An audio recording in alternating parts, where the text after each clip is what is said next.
Magandang hapon dyan sa inyo. Orlin, sino ba itong partikular na opisyal ng United Nations na nagpahayag ng akusasyon laban sa Israel?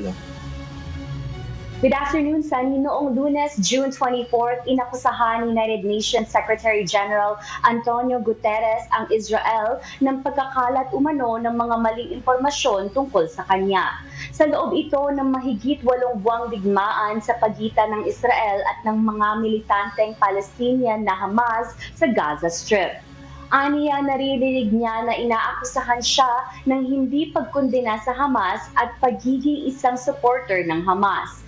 Ngunit hindi pinangalanan ni Guterres ang Israel sa pahayag niyang ito sa isang conference tungkol sa information integrity.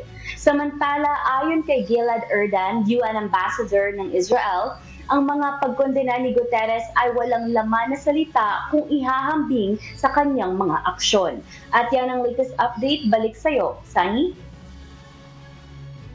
Orly, sa kabila nitong naibalita mo, kamusta ba ngayon ang relasyon sa pagitan ng United Nations at Israel?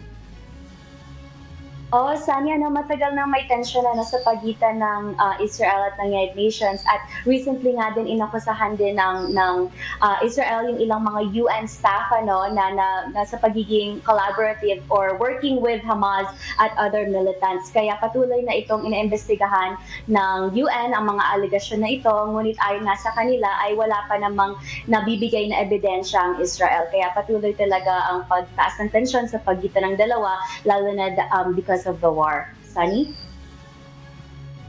Sana ma-resolve na itong sigalot dyan sa pagitan ng Israel at ng mga kalapit na bansa nito.